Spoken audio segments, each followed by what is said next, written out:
Shalom, saudara-saudariku yang terkasih di dalam nama Tuhan Yesus Kristus. Puji Tuhan, di mana saat ini kita diberi kesempatan untuk bisa belajar dan merenungkan kebenaran firman Tuhan. Ya, bersyukur untuk kasih setia Tuhan di dalam kehidupan kita, ya, yang tidak pernah berhenti-henti di dalam kehidupan kita. Di mana kasih Tuhan yang selalu nyata dalam kehidupan kita dengan melalui pengorbanan Tuhan. Kita bisa ada sampai pada saat ini, kita bisa bernafas, itu semua karena kebaikan Tuhan. Itu bukan karena kehebatan dan kemampuan kita, melainkan karena Kristus di dalam kehidupan kita. Jadi pada kesempatan ini kita akan kembali diingatkan kembali kebenaran firman Tuhan. Kita akan terus belajar dan merenungkan kebenaran firman Tuhan, karena firman Tuhan adalah sebagai salah satu makanan kita, atau bagaimana supaya kita terus bertumbuh dalam kebenaran firman Tuhan. Dan saya kadang percaya, saudara-saudariku yang terkasih dimanapun berada, pasti kita sudah sangat rindu untuk merenungkan kebenaran firman Tuhan ini. Namun sebelum kita akan mendengarkan kebenaran firman Tuhan, ya mari kita bersatu dalam doa. Terima kasih Bapa, terima kasih Tuhan untuk kasih setiamu yang luar biasa dalam kehidupan kami.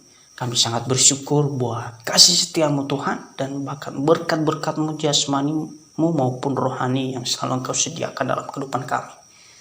Namun pada saat ini Tuhan, kami akan mau mendengarkan kebenaran firman-Mu, dan kiranya Engkau berkati kehidupan kami, berkati pendengaran kami.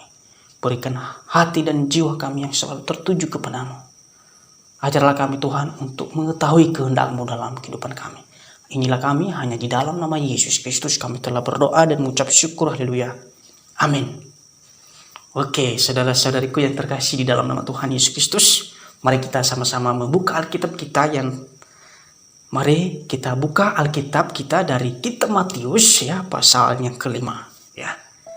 Kebenaran firman Tuhan terambil dalam Injil Matius pasal 5. Pasal 5 ayat yang ke-13 sampai ke-16. Dan saya akan membacakan untuk kita semua Matius pasal 5 ayat yang ke-13 sampai ke-16. Kalau kita lihat judul besarnya adalah Garam Dunia dan Terang Dunia. Jadi ada dua hal. Jadi saya akan baca langsung, ya, kebenaran firman Tuhan di ayat yang ke-13. Kamu adalah garam dunia. Jika garam itu menjadi tawar, dengan apakah ia diasinkan? Tidak ada lagi gunanya selain dibuang dan diinjak orang. Wow. Di yang ke-14. Kamu adalah terang dunia, kota yang terletak di atas gunung. Tidak mungkin tersembunyi.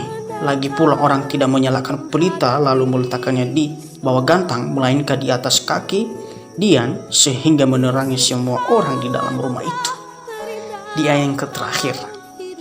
Demikianlah hendaknya terangmu bercahaya di depan orang, supaya mereka melihat perbuatanmu yang baik dan memuliakan Bapamu yang di surga. Wow, puji Tuhan, kebenaran firman Tuhan. Dan saya kadang percaya walaupun kebenaran firman Tuhan ini sering kita dengar, tetapi seperti yang sudah saya katakan tadi dari awal, bahwa firman Tuhan selalu mengingatkan kita dimanapun kita berada. Karena firman Tuhan adalah salah satu makanan kita dalam kehidupan kita. Jadi kebenaran firman Tuhan ini jangan pernah bosan-bosan untuk mendengarkan dan merenungkan kebenaran firman Tuhan ini. Jadi kebenaran firman Tuhan pada malam hari ini yang sudah kita baca, saya angkat tema dipilih untuk menjadi garam maupun terang dunia. Jadi kebenaran firman Tuhan ini ketika saya membaca dan teliti lebih dalam lagi, bahwa kebenaran firman Tuhan ini, ya, ternyata salah satu kewajiban para murid Yesus ialah menjadi garam dan terang dunia. Jadi saya hanya cuma mau bilang, bukan hanya kepada murid-murid saja, bukan hanya kepada anak-anak teologi siapapun mereka, atau yang kepada pendeta, atau kepada kepada anak-anak teologi tetapi yang paling saya ajukan di sini bahwa kepada kita semua. Karena kenapa? Kita sebagai orang percaya, tentunya kita paham betul yang namanya garam dunia dan terang dunia. Apa yang dimaksud garam dan terang dunia? Jadi bukan hanya khusus kepada murid-murid, tetapi kita semua sebagai orang-orang percaya. Jadi kita tahu apa itu maknanya dan kita tahu apa tujuannya. Jadi tidak semua orang disebut sebagai garam dan terang dunia.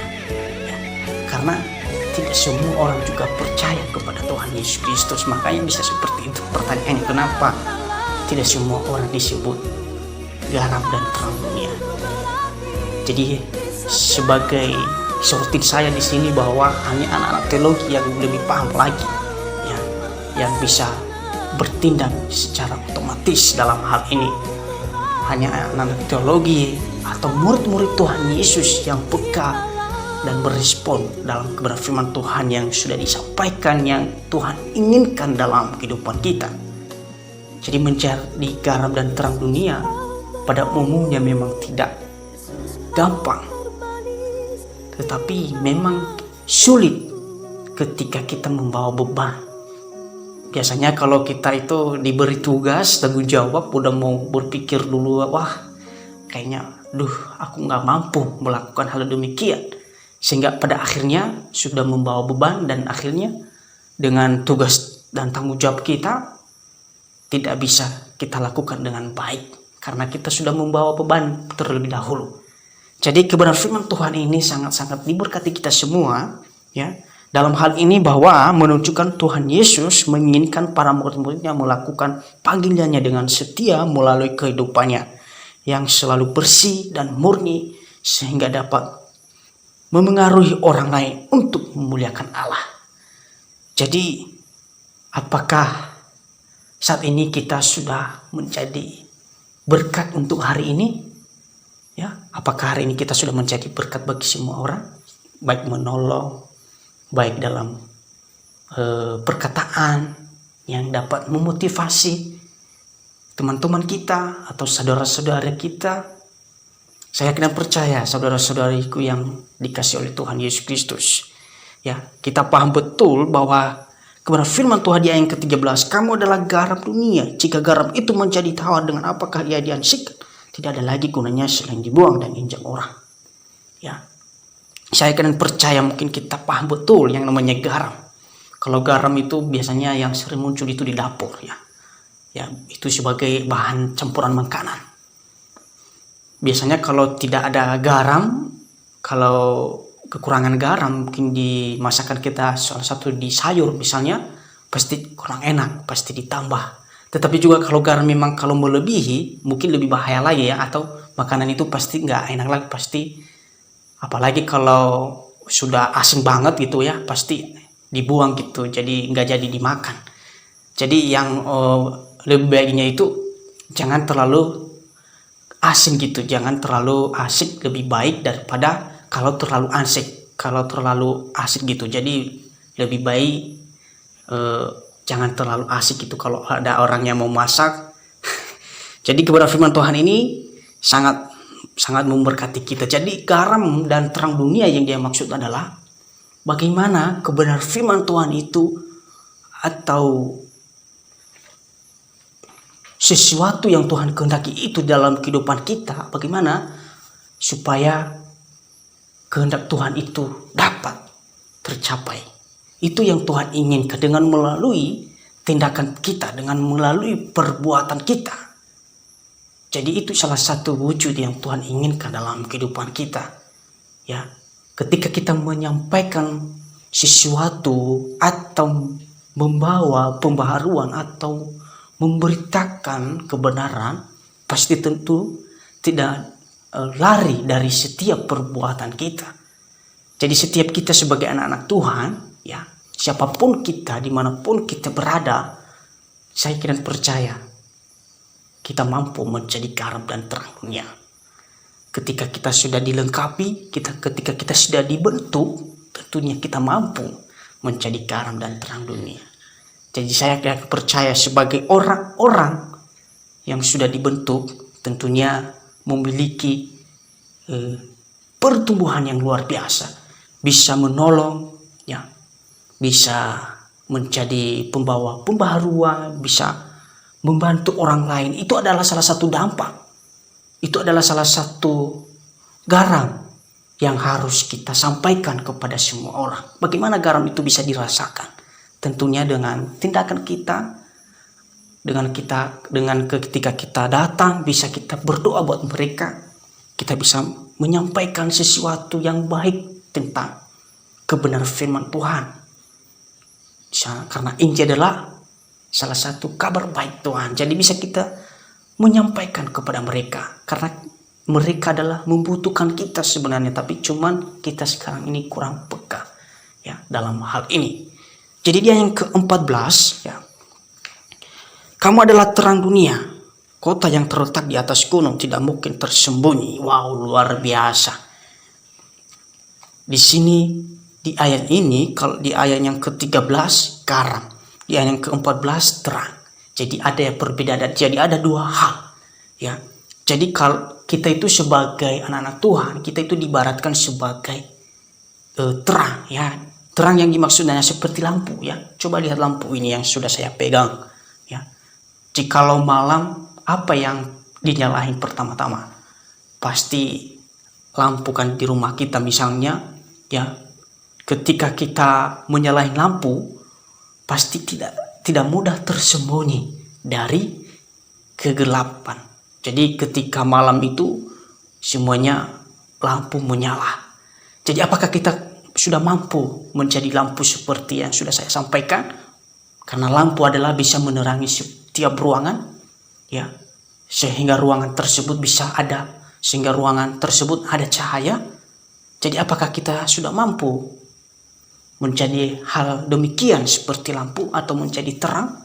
Saya akan percaya pasti setiap kita dimanapun pasti kita merasa perhatian, dimana di desa-desa atau di kota-kota atau anak-anak yang butuh pertolongan, siapapun mereka pasti kita peka.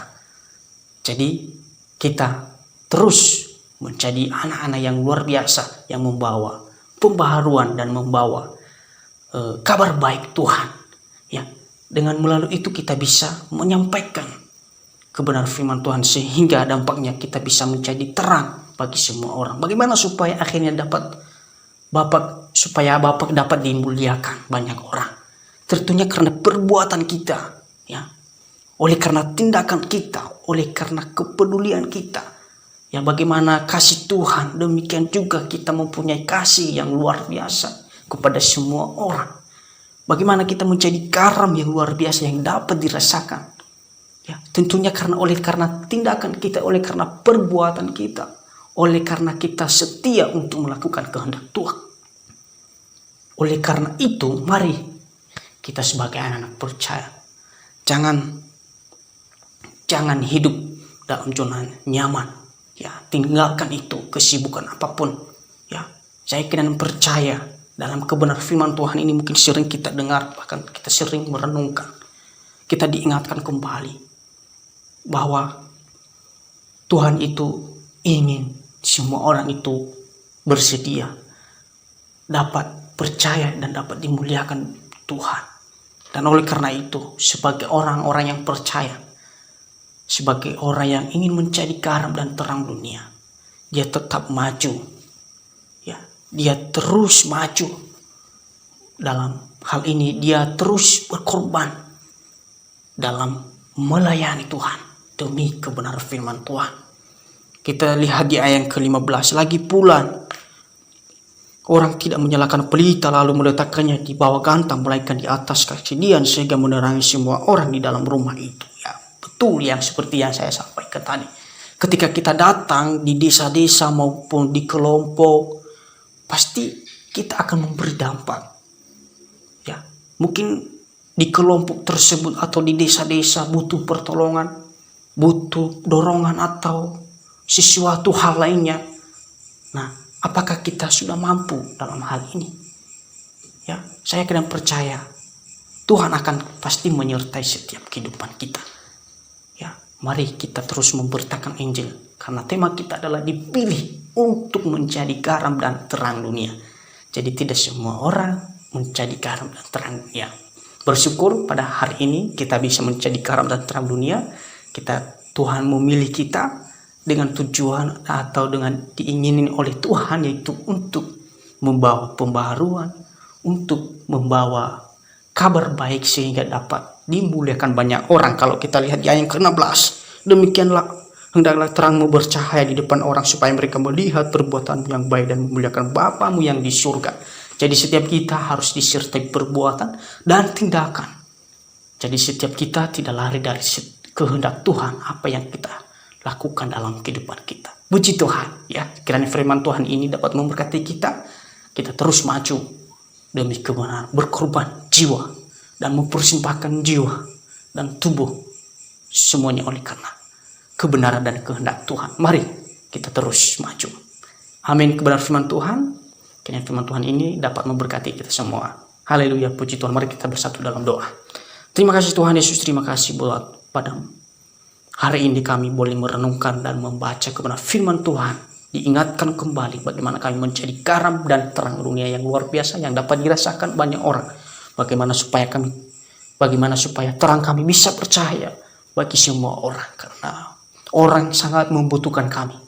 Sangat dibutuhkan kami Tuhan. Dan kiranya kami sebagai anak-anak-Mu dapat peka dalam hal ini. Dalam melakukan kehendak-Mu. Dalam membawa jiwa-jiwa kepadamu Tuhan Yesus, supaya mereka akhirnya dapat memuliakan Engkau dan dapat percaya kepada Engkau Tuhan Yesus.